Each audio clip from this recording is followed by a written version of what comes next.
authenticity, personality.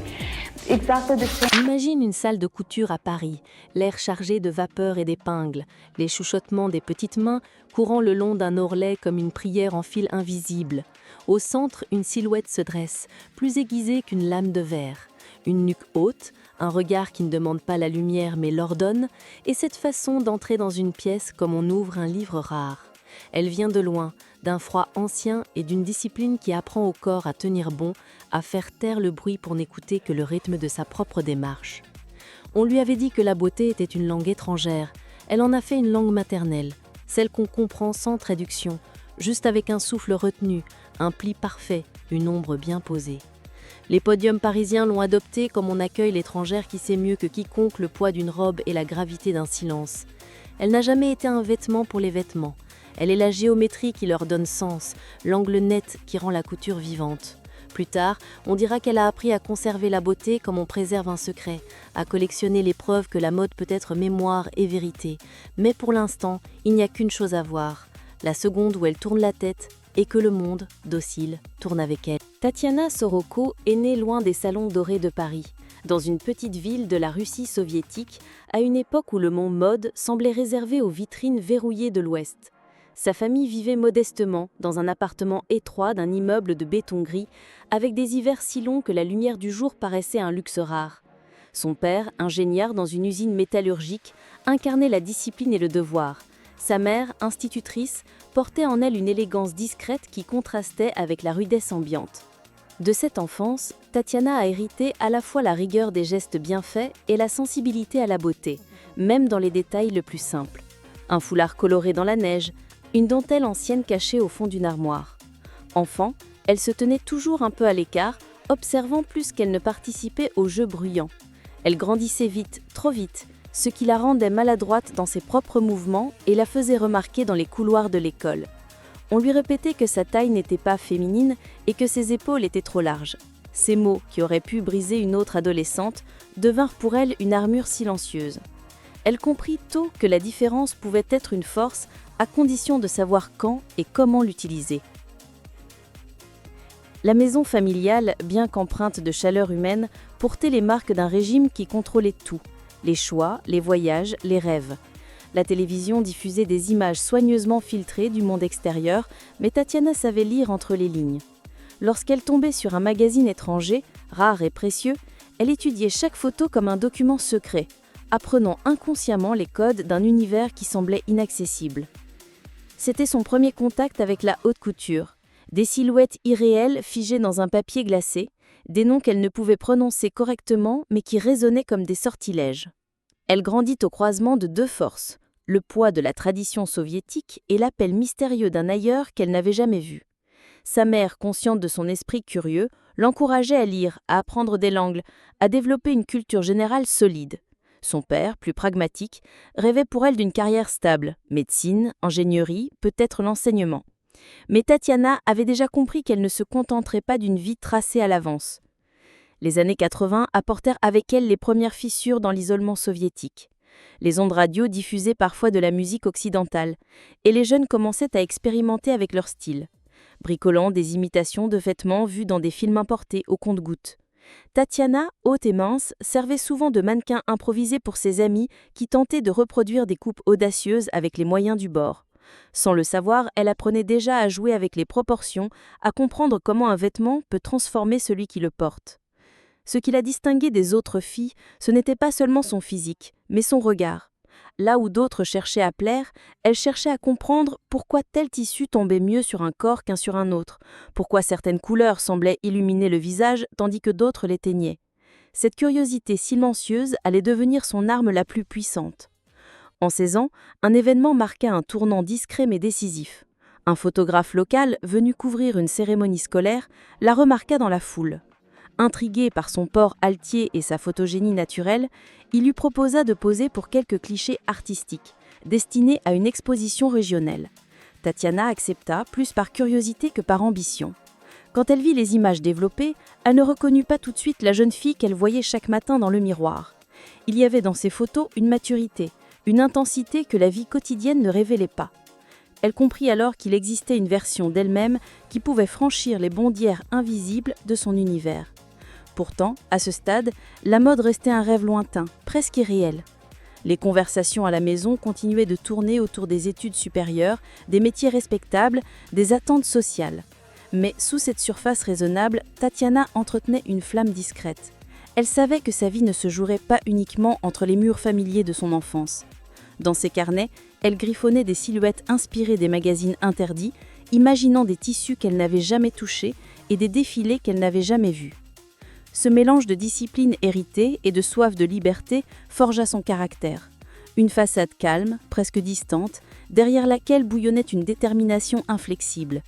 La petite fille de Russie soviétique n'imaginait pas encore qu'elle marcherait un jour sur les podiums de Paris, mais elle sentait déjà avec l'instinct précis des âmes déterminées que son destin ne se plierait pas aux limites imposées par son point de départ.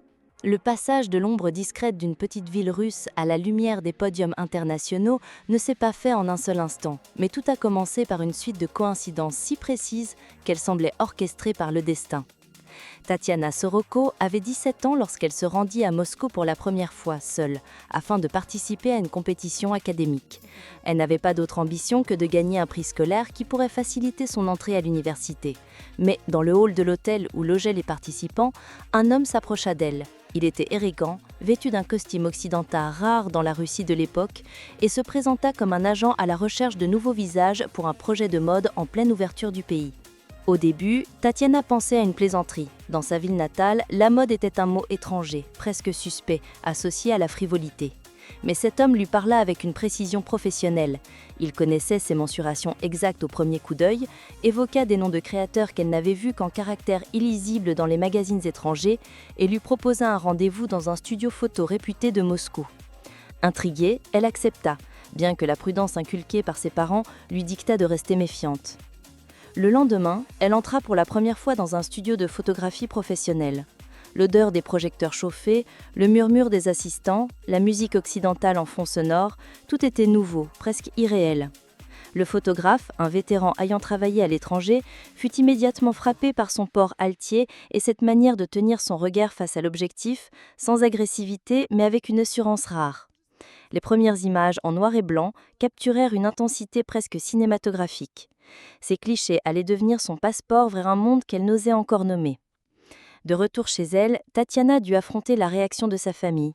Son père, pragmatique, jugea cette proposition dangereuse, voire illusoire. Les podiums ne donnent pas à manger, et à la fin, on te demandera de rentrer dans le rang. Sa mère, plus nuancée, voyait dans cette opportunité une échappatoire potentielle à la vie étriquée qui les entourait, mais craignait les pièges d'un univers qu'elle ne connaissait pas. Entre l'encouragement discret et la méfiance protectrice, Tatiana se retrouva à devoir défendre une idée qu'elle-même ne comprenait pas totalement, celle de tenter l'impossible juste pour voir jusqu'où cela pourrait la mener. Le photographe envoya ces images à une agence naissante à Moscou qui commençait à établir des liens avec des maisons européennes. Peu de temps après, un book réduit, quelques photos, un sourire timide, des poses encore hésitantes, partit pour Paris. À l'époque, la mode parisienne, curieuse des visages venus de l'Est, était prête à miser sur l'inédit. La réponse arriva plus vite que prévu, une maison de couture prestigieuse, fascinée par cette beauté à la fois aristocratique et énigmatique, l'invitait à venir pour un essai. Tatiana se souvient encore de ce premier vol, de l'odeur métallique de l'avion et de la sensation étrange d'avancer vers un lieu dont elle avait rêvé sans jamais croire qu'il l'accueillerait. Paris, avec ses façades haussmanniennes et ses cafés débordant sur les trottoirs, l'engloutit immédiatement. Le jour du casting, elle entra dans un vaste salon aux miroirs dorés où résonnaient des talons sur le parquet ancien. Les autres candidates, maquillées et coiffées à perfection, semblaient toutes droites sorties des pages de Vogue. Elle, vêtue simplement, se sentit presque déplacée, jusqu'à ce moment où on lui demanda de marcher. Sa démarche, forgée par des années à se tenir droite pour dissimuler sa taille, impressionna immédiatement. Elle ne copiait pas les autres, elle avançait avec une précision presque militaire, adoucie par une fluidité naturelle. Le directeur de casting, impassible jusque-là, échangea un bref regard avec l'assistante. Tatiana sut qu'elle venait de franchir une frontière invisible. Elle obtint son premier contrat quelques semaines plus tard pour un défilé haute couture. Les répétitions furent un choc culturel, le langage du backstage, les ajustements de dernière minute, la tension palpable avant l'ouverture du rideau. Mais ce fut aussi une initiation sensorielle. La caresse d'un tissu rare sur la peau, la lourdeur d'une robe brodée qui exigeait un équilibre parfait, la lumière crue des projecteurs qui effaçait toute hésitation. Le soir de son premier défilé, lorsqu'elle fit son entrée sur le podium, un silence inhabituel précéda l'éclat des flashs. Elle se souvient avoir entendu, au milieu du brouillard de lumière, un murmure admiratif en français « Elle est comme un fantôme venu de l'Est ». Cette phrase, répétée ensuite dans plusieurs articles, allait devenir une partie de son image publique. Ce succès initial ne fut pas sans coup. Tatiana dut apprendre rapidement les codes d'un monde où la beauté est à la fois une arme et une monnaie d'échange. Les dîners avec les créateurs, les séances de photos interminables et les vols de nuit d'une capitale à l'autre, tout cela exigeait une endurance qu'elle ne soupçonnait pas. Mais chaque obstacle franchi renforçait sa conviction, elle n'était pas là par hasard. Ce qui avait commencé comme une rencontre fortuite dans le hall d'un hôtel moscouvite se transformait en une trajectoire ascendante. Et si au départ elle pensait simplement essayer, elle comprenait désormais qu'elle avait trouvé une scène où sa différence n'était pas seulement acceptée, mais recherchée. Dans ce monde fait d'éclats éphémères et de regards scrutants, Tatiana Soroco venait d'ancrer sa place. La véritable ascension de Tatiana Soroco commença à Paris, lorsque ses premiers défilés la propulsèrent au centre des conversations des maisons de couture. Dès sa deuxième saison, elle foulait déjà les podiums de Dior, Chanel et Yves Saint Laurent, souvent en ouverture ou en clôture, un honneur réservé aux muses de la maison. Les critiques parlaient de sa présence architecturale, cette capacité à donner à un vêtement une structure et une vie, comme si elle en était l'âme. Karl Lagerfeld la décrivit un jour comme un dessin au fusain devenu chair, soulignant ce mélange unique de netteté et de mystère qui captivait les objectifs. Ses apparitions dans les coulisses étaient aussi remarquées que sur scène. Tatiana arrivait toujours à l'heure, le visage calme, observant les stylistes ajuster les ourlets avec une attention presque religieuse. Cette discipline héritée de son enfance russe séduisait les créateurs, qui savaient qu'avec elle, la perfection technique serait au rendez-vous. Pourtant, elle n'était pas qu'une interprète docile. Elle savait suggérer une inclinaison de tête, une respiration, un geste infime qui transformait une tenue en un moment de mode. Son image commençait à s'imposer sur les couvertures des magazines. Vogue Paris lui consacra un éditorial monochrome, jouant sur la pureté des lignes et l'ombre, tandis que Harper's Bazaar l'exhiba dans une série haute en couleurs inspirée des ballets russes. Ce double visage, minimaliste et flamboyant, fit d'elle une muse polyvalente, capable de passer d'un univers à l'autre sans jamais perdre son identité. Mais c'est sur le podium que sa légende se construisit vraiment. Lors du défilé haute couture de Givenchy, vêtue d'une robe de velours noir ornée d'une traîne interminable, elle marcha si lentement et avec une telle gravité que le public retint son souffle. On raconta qu'à cet instant, même les flashs hésitèrent, comme paralysés. Quelques mois plus tard, à Milan, elle défila pour Versace dans une robe métallique qui reflétait chaque éclat de lumière comme une armure. Les journalistes soulignaient ce contraste. De l'éther au métal, Soroco ne porte pas les vêtements, elle les incarne. Sa carrière atteignit un point culminant lorsqu'elle fut choisie pour une campagne mondiale de Valentino, photographiée par Peter Lindbergh. Les images en noir et blanc capturèrent une intensité presque mélancolique qui marqua durablement l'esthétique des années 90. Le nom de Tatiana Soroco devint synonyme de haute couture, et les invitations pour les Fashion Week s'accumulaient. Pour elle, ces années furent un tourbillon, vol entre continents, changement de maquillage en quelques minutes, nuit passée à répéter des défilés dans des hangars vides avant le grand jour. Mais au milieu de ce chaos organisé, elle trouvait un étrange équilibre. Chaque show était une scène, chaque robe un rôle, et elle se glissait dans ces rôles avec une précision presque théâtrale.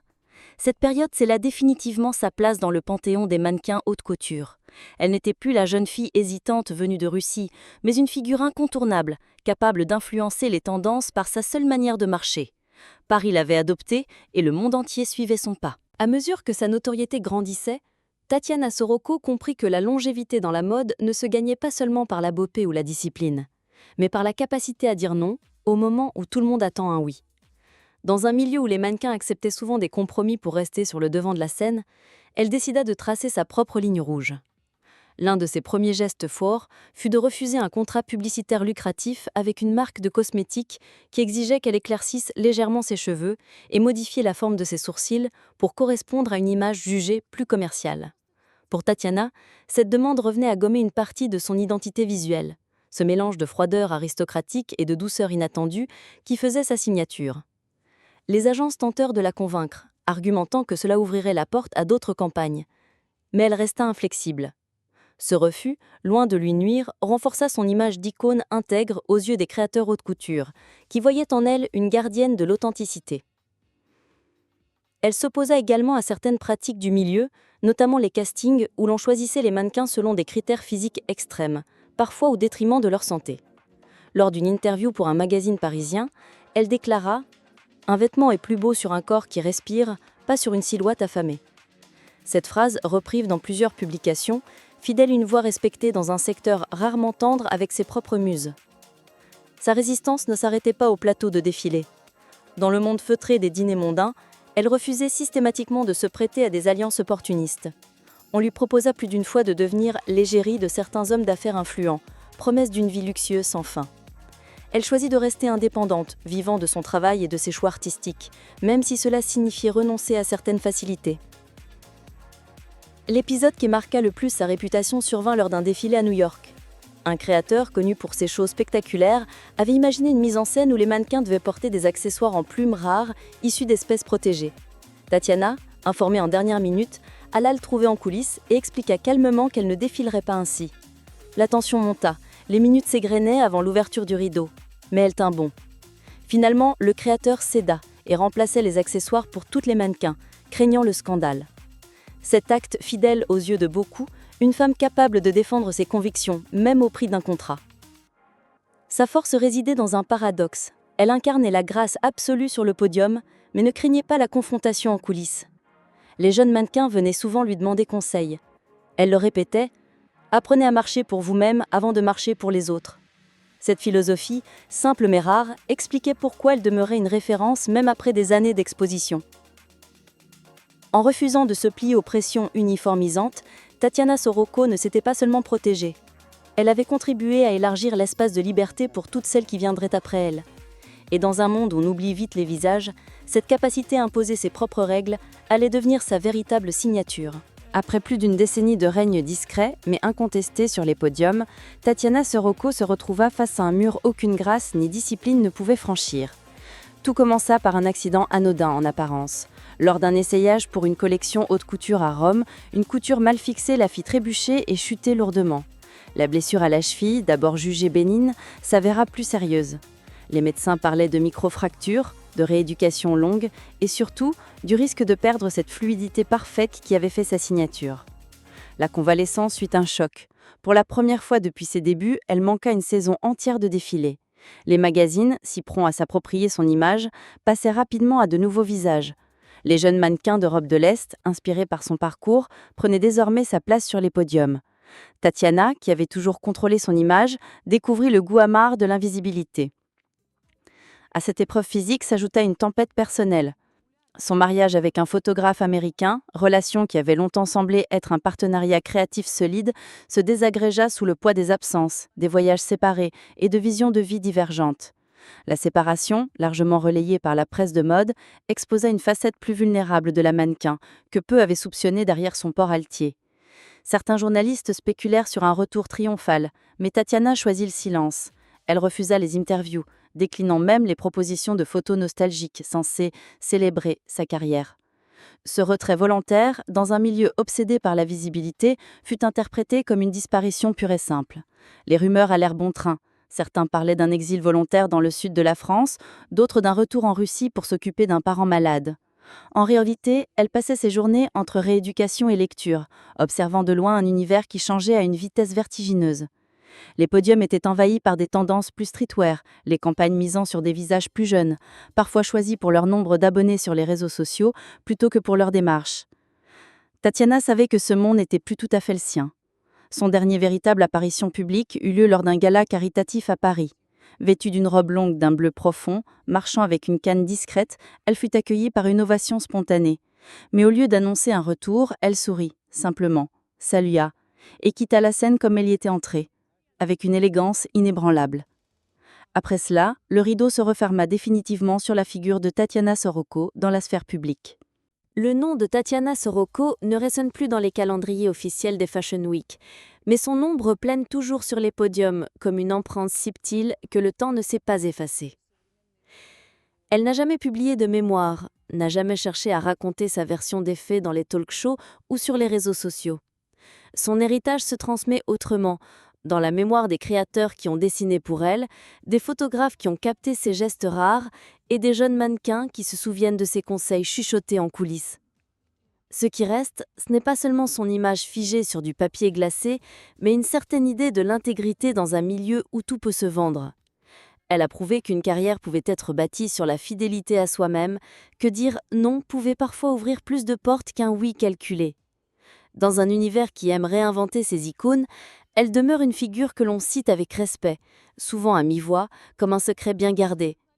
Peut-être que sa disparition de la scène était sa dernière leçon. Savoir partir avant que le monde ne vous y oblige, laisser une silhouette intacte dans la mémoire collective. Aujourd'hui, lorsque l'on revoit ses défilés ou ses compagnes, on comprend que Tatiana Soroco n'a pas seulement été un mannequin. Elle a été une ligne de couture entre deux époques, un fil tendu entre l'exigence classique et la liberté moderne. Et cette ligne, personne n'a encore su la remplacer.